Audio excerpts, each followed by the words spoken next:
Кыргызстане. Да, в принципе, я особо ничем не занимался. Уехала как турист, вот. Приехала через Испанию.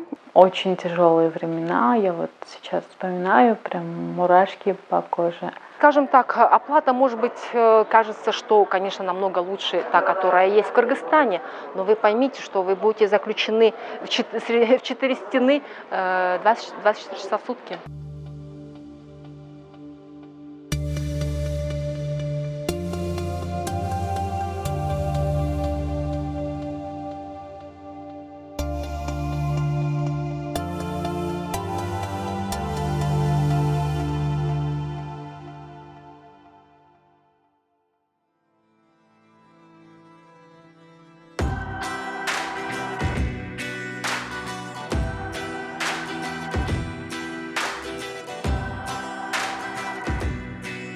Я приехал в 2007 году. Первый мой город — это Рим. Время прожил где-то в совокупности где-то год. Вот. Потом переехал вниз в Неаполь, то есть в Касерту, точнее. Там город Казер, там, может, вы видели там тоже, да.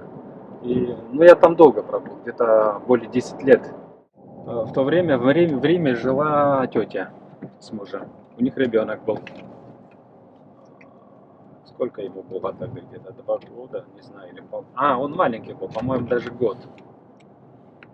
Вот. Я к нему приехал, то есть приехал к ним и... В гости?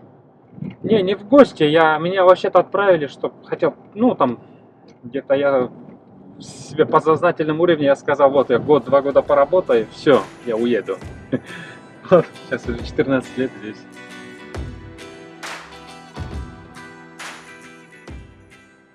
Какие работы были? На базаре работал, в пекарне работал, там помогал.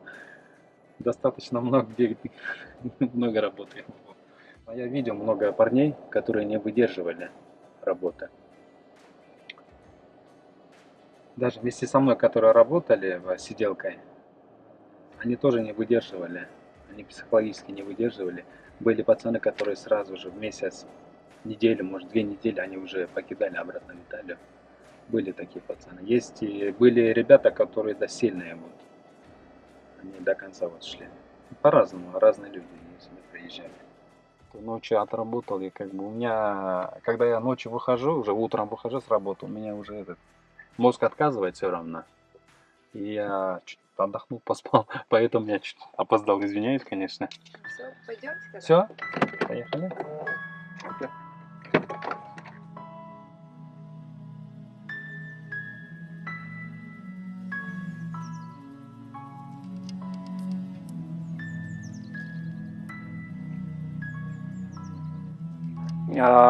У меня такой билет был, то есть маршрут. То есть Бишкек, Москва и Стокгольм. Оттуда я уже должен был приехать своим ходом. Вокзал, там билет купил до Рима, прям купил билет. Она мне объяснила, вот Даня, там вот через паром, потом автобус. В Германии я там поменял еще автобусы, потом эти поезда, ночные поезда еще вот. У меня сумка была, помню, спортивная одна сумка. В севере Европы там холодно очень было. Я помню на тот момент, я в вокзале ночевал, там холодно было по 8 часов. Я работал в одной семье, тетя меня устроила туда. Я работал с одним мальчиком, то есть в тот момент ему было 14 лет. Он весил где-то более 100, 150, 155 килограмм. Ну, ростом высокий был где-то 192, 193 метра. То есть метр 93, где-то так. Вот я с ним работал, где-то 3-4 месяца я с ним работал. Но я за ним ухаживал.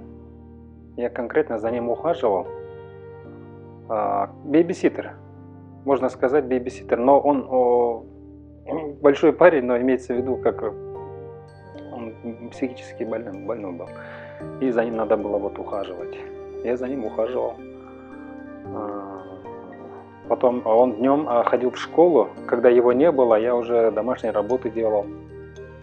Вот. Потом после обеда он приходил домой где-то в 3-4, я его ждал, и я его кормил. То есть готовил ему.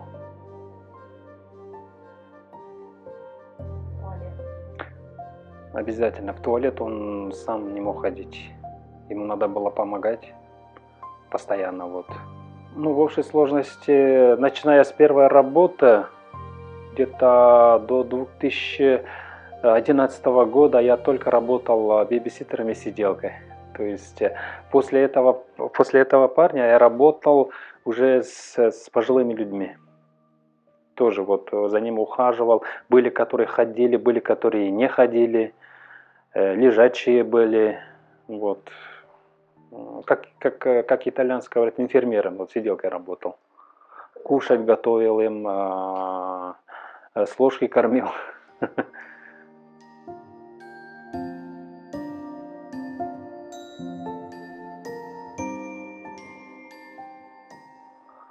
Работаю водителем, семейный, конечно, уже 9 лет. Вначале было трудно очень. Я много работы поменял, тоже было в этой сфере. Мне трудно было очень, я не мог себя найти. Я долго ходил, не мог найти себя. Потом столкнулся с... Видео посмотрел по ютубу, там есть знаменитая цитата Арнольда Шварценеггера. Вот, я постоянно вспоминаю, когда мне трудно. Он говорил, если тебе трудно дается что-то, ты должен это полюбить. Когда ты полюбишь, вот тогда будет легче.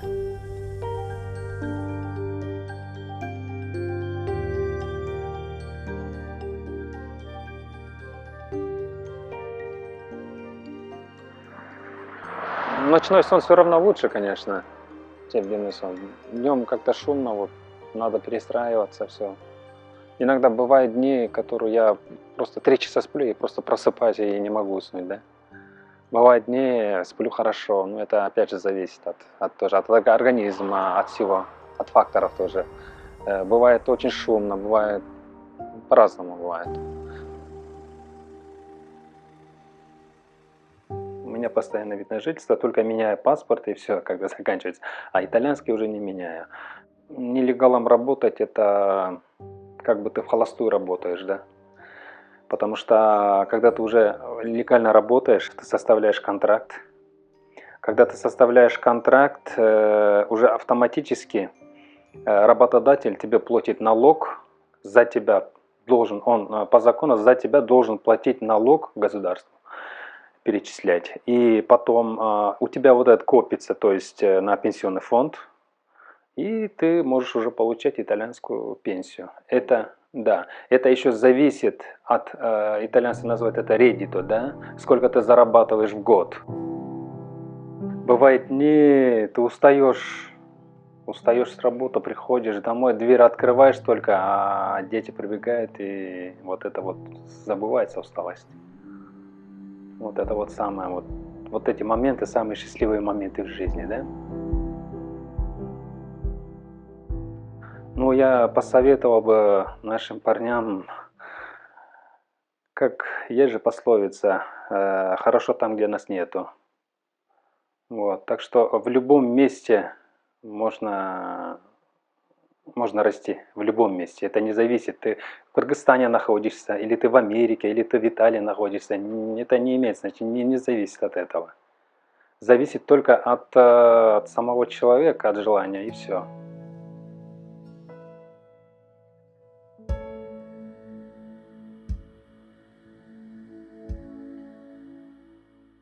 Мне помогла, можно сказать, подруга. Вот, получается, через ее знакомых они мне сделали годовую визу рабочую. И вот так вот я оказалась в Италии. Первое впечатление было вообще никакое, потому что у меня началась депрессия. Очень было сложно, трудно. Вообще я хотела уже вернуться домой. А потом где-то через, по-моему, 2 недели я познакомилась с ним. И тут я просто решила уже тогда остаться и посмотреть. Трудно было найти работу в Риме, действительно. Вот сколько мы с ним ходили, искали работу. И я уже тогда маме позвонила, мама была в больнице, и я сказала: мам, если я сейчас до конца января не найду работу, то я тогда уже приеду. В принципе, мама уже хотела, чтобы я уже приехала. И так получилось, что я еще так звонила, и что-то я так и не дозвонилась. И я помню, что 27 января, вот уже конец, к сожалению, у Ланы папа умер. И я помню, я его проводила, на следующий день он улетел, но я не знаю, как будто я чувствовала, мне было очень плохо. Я еще дозвониться до мамы не могла. Я его проводила, звонила к своей тете. Я сказала, почему мама не отвечает.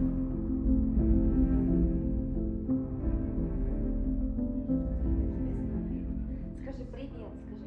Покажи руками. Чао-чао, покажи. Браво. Скажи hello. Скажи hello. Hi, скажи. Hi. Ну? Нет. Лапель. Не хочешь? Давай тогда я Он нет, уберу. говорит нек. Нек. Не знаю, почему он нет. Что-то среднее между итальянским.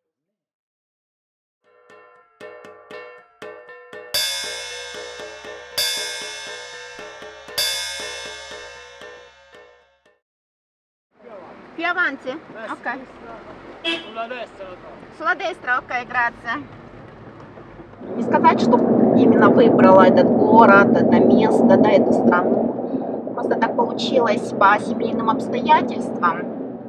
Пришлось уехать.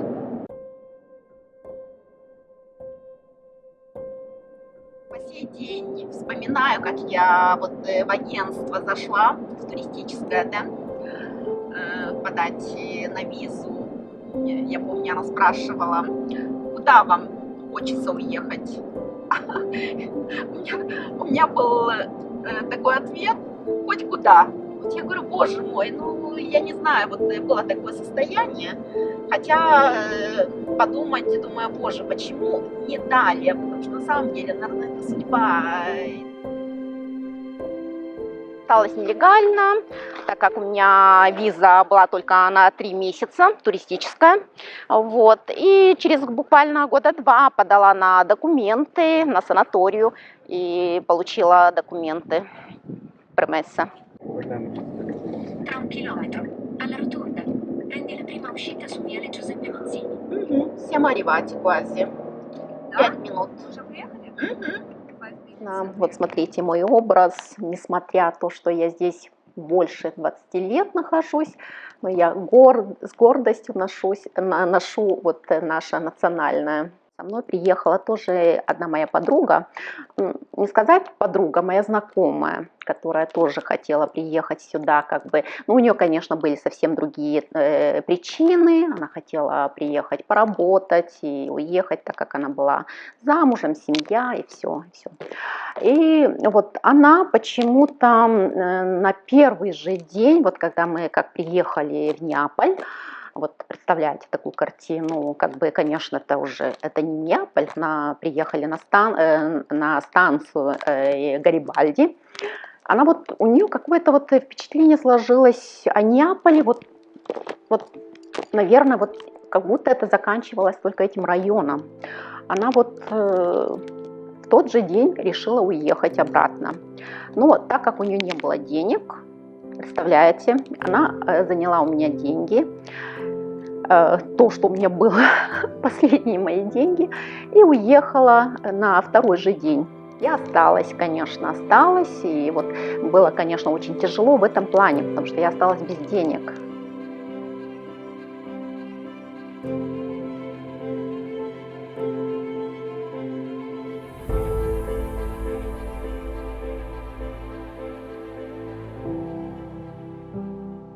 Первого брака у меня, скажем, есть сын, которому в данный момент 27 лет, большой джигит. Вот. И он, когда я уезжала, ему было всего 4 годика. Боже, на самом деле было очень тяжело, конечно, страшно из-за этого, потому что, сами понимаете, каково матери оставлять маленького ребенка. Конечно, оставила в надежные руки моим родителям, но, к сожалению, конечно, была из-за этого, конечно, страшно.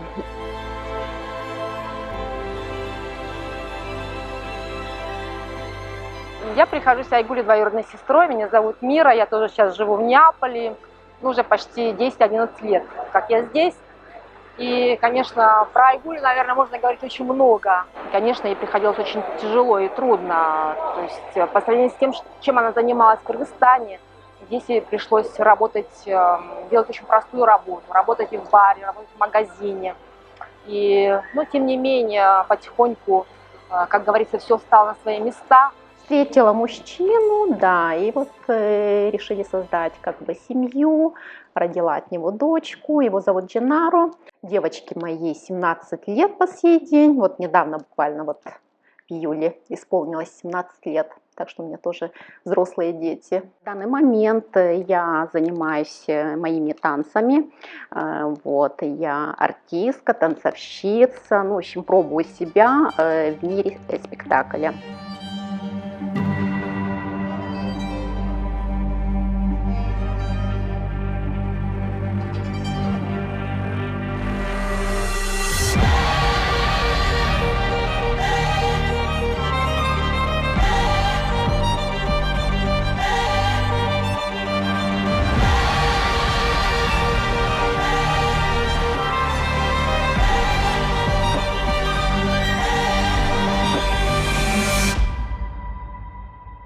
Я счастлива, потому что именно выбрала эту страну, Италию, потому что она на самом деле в этой стране мне дала очень большую возможность проявить себя, вот. Достигла того, что я хотела, о чем я мечтала, вот. Поэтому, конечно, можно сказать, я себя реализовала как личность, поэтому я счастлива.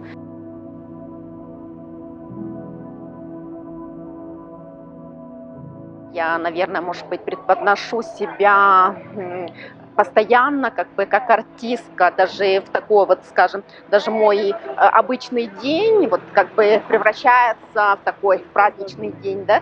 Вот кажется, все время я вот как праздник, поэтому, наверное, многим, может быть, это и не нравится, этот образ, но что поделать, как бы это мне нравится, и вот, может быть, из-за этого только могут быть какие-то комментарии. У меня есть и те, которые, как бы, кому и нравлюсь, кому и меньше.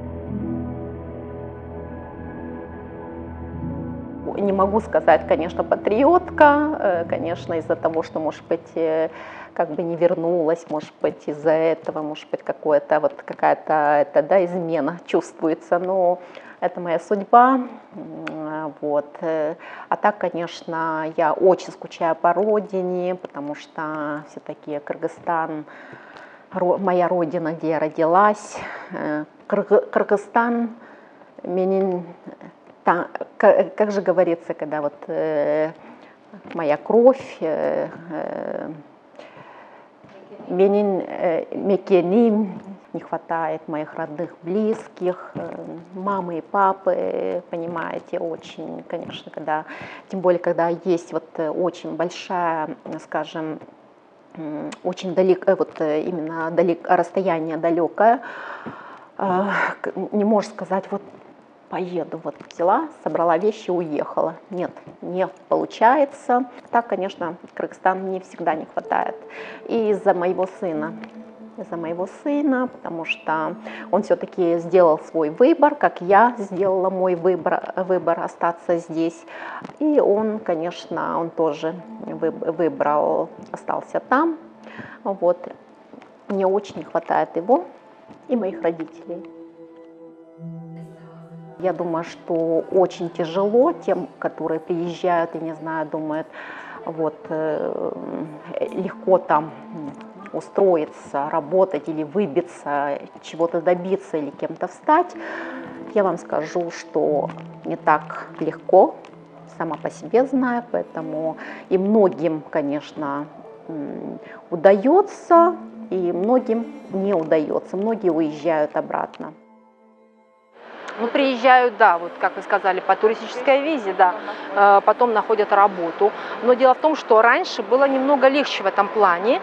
Дело в том, что через каждые несколько лет выходил закон, который разрешал нелегальному мигранту легализоваться.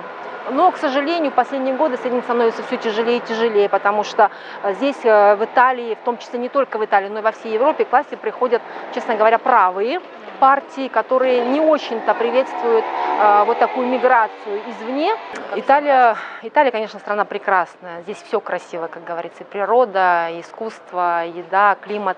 Но вот чисто мое мнение, я не могу давать советы, но вот чисто мое мнение, например, я считаю, что наши молодые кыргызстанцы, люди молодые, образованные, говорящие на нескольких языках, я думаю, все-таки для них, наверное, лучше все-таки оставаться в Кыргызстане и поднимать наш Кыргызстан, развивать его экономику, его культуру, не знаю, идти в политику, в конце концов, чтобы что-то поменять в жизни кыргызстанцев и в целом страны. Приезжая в Италию, вообще, я думаю, в любую другую страну, вы должны быть готовы, что здесь вас ждет только тяжелая черная работа.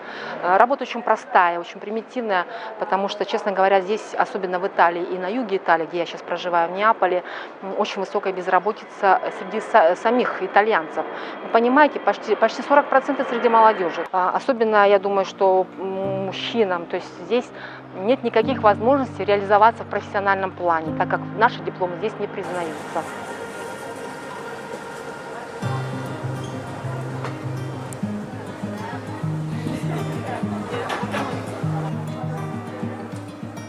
Я до пандемии работала гидом, русскоязычным гидом по Неаполю. Соответственно, понятное дело, когда началась пандемия, туризм буквально остановился. Я осталась без работы, 3-4 месяца осталась совершенно без работы. И в настоящее время мне приходится заниматься совершенно другой работой, которая мне не очень нравится. Но я вынуждена ее делать, чтобы чисто выжить здесь.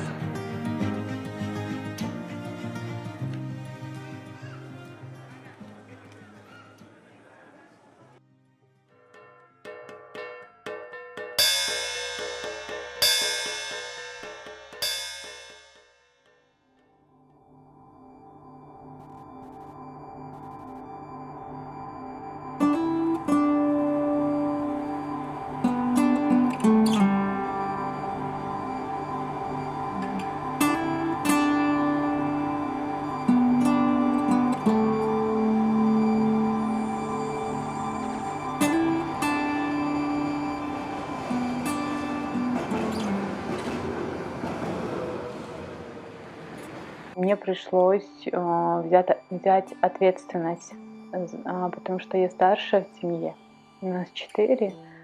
Я начала учиться, плюс работать и помогать моей маме. А я очень хотела сделать что-то для моих братьев. Мне пришлось выбрать уехать за границу, и чтобы помочь семье. Меня обманули, к сожалению. Я очень хотела в Америку попасть, в Корею не получилось. И в Италию мне предложила моя знакомая. Она была тоже из Таласа, и ее звали Фатима. Про эту девочку я хотела всегда рассказать, потому что мне было 21 год, и не было тогда интернета, как сейчас. И она мне объяснила, что есть агентство, есть работа, ты знаешь английский, будет супер. И я поверила, я уехала. Была очень молодая, глупая, да, поверила в это. Потом уже поняла, что обратной дороги нету. Когда приехала в Италию, я поняла, что я приехала по туристической визе. Я заплатила по тем $2000.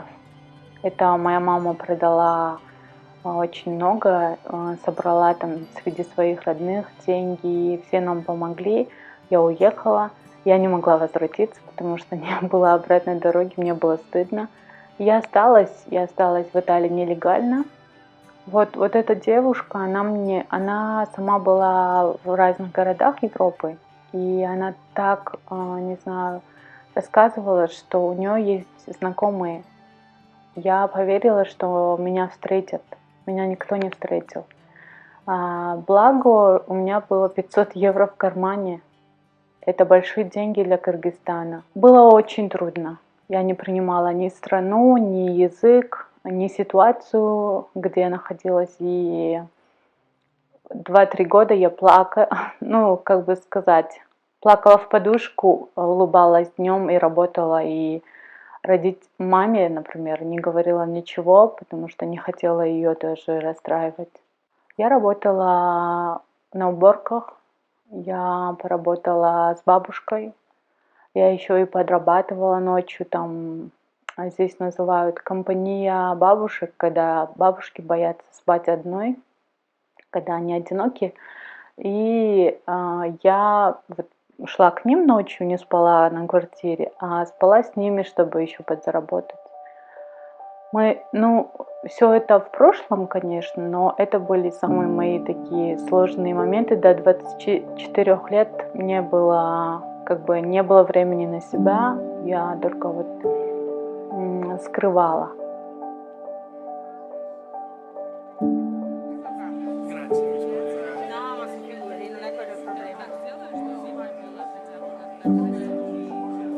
Я тогда осознала все и приняла эту страну. Я начала учить итальянский хорошо. Поменяла работу. Я уехала например, оставила ту семью, где я работала, объяснив, что я не хочу так работать. У меня, например, диплом, который я окончила.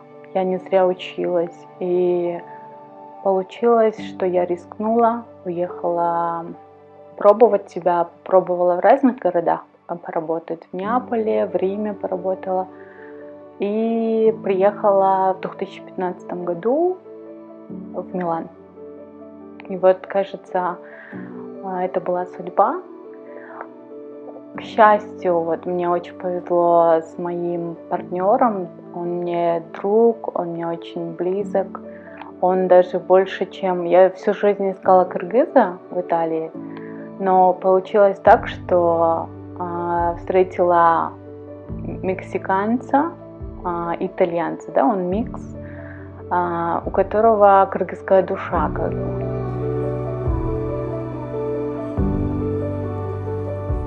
Бывают такие моменты, когда ты чувствуешь, что почему я здесь нахожусь, да, например. Но у меня была цель построить дом, помочь брату. Мы уже построили дом благодаря моему брату, моим братьям. У меня двое братьев в Кыргызстане. Сестренку выдали замуж. Поэтому я думаю, как папа хотел бы что-то сделать, да. Я помогла. И сложно, когда семью не видишь. Sorry.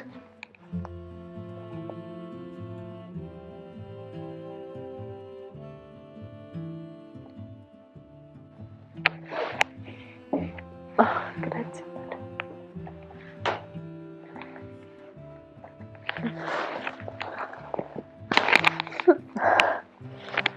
Умерла Диди Мухаммед.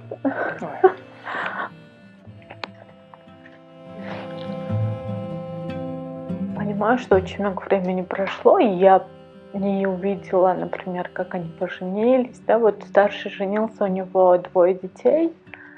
Я не увидела ничего, именно. И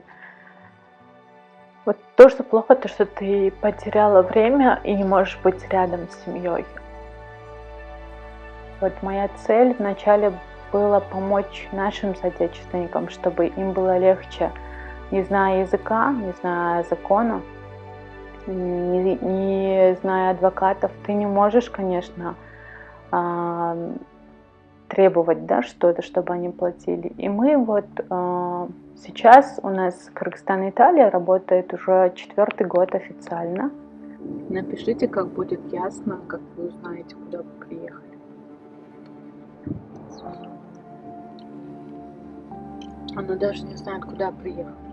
Мне сейчас позвонили кыргызы, которые прилетели 16 сентября. Одна из девушек взяла чужой чемодан и сейчас находится на Сардинии. В аэропорту, да? Нет, уже на Сардинии дома. Да, мне кажется, там очень, да, несколько человек молодых, первый раз, которые летели. И они даже вот не могут сказать мне, в какой аэропорт прилетели. Так как она мне отправила аудиосообщение, что она прилетела и бежала в другой аэропорт, чтобы взять самолет в Калгари. Но я вот не понимаю. Я позвонила уже полиции, полиция сказала, что никакого заявления не поступало. И я должна сейчас вот понять весь процесс, как происходил. 326. 326. Dunque 352. 352.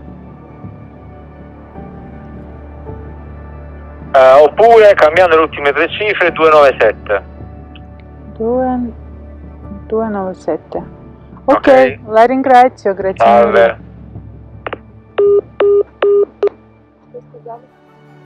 Я сейчас позвонила в аэропорт, куда девочка приехала, потом поменяла. И они сказали, что эта полиция не занимается пропажей, и дали мне другой номер. Сейчас попробуем узнать, что они скажут.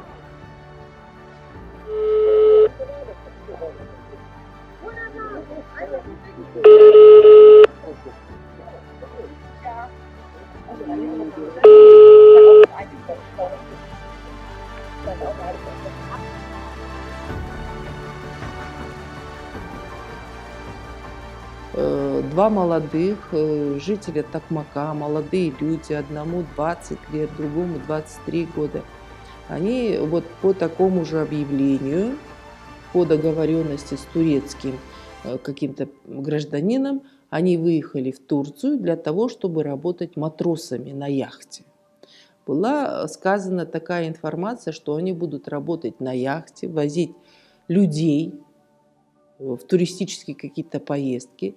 Им был куплен билет, их, значит, в Турции встретили, их как бы трудоустроили, но фактически сама основная цель, оказывается, данного вот этого, значит, приглашения было в том, что они непосредственно стали участниками такого преступления, как перевозка нелегалов. В настоящее время один из этих молодых людей находится в итальянской тюрьме. Один из них погиб в море, когда итальянская полиция их захватила при перевозке нелегалов в Сирии из Пакистана.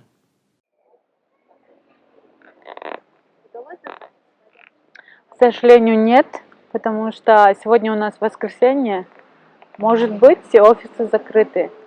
Я попробую чуть позже или позвоню завтра, потому что может быть закрыто. К сожалению, до сих пор отправляют нелегально, но есть случаи, где люди знают, что они едут и что их ждет. А есть случаи, где люди не знают. В настоящее время более 120 компаний в Кыргызской республике получили разрешение и осуществляют трудоустройство наших граждан за рубеж в 20 стран мира. Да? Среди них необходимо отметить, что среди этих стран в настоящее время Италии нету. То есть нет компании, которая получила разрешение на трудоустройство в Италию. Частное агентство занятости – это один из способов безопасной миграции. То есть эти частные агентства занятости при получении разрешения проходят специальную проверку в государственных органах. Только после выполнения необходимых процедур они получают это разрешение.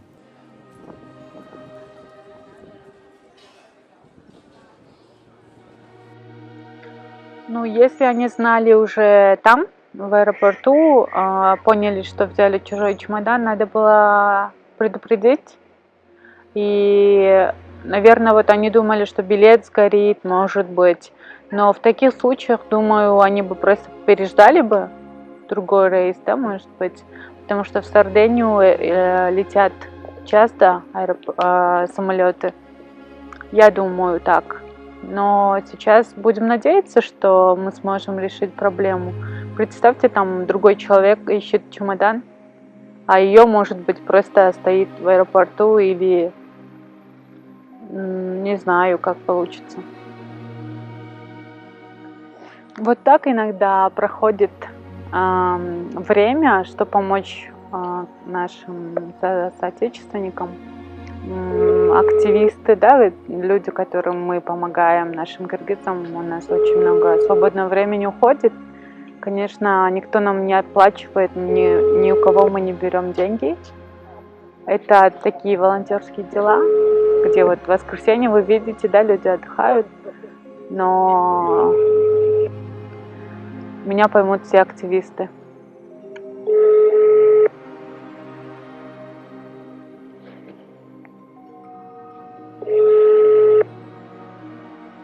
Не отвечают.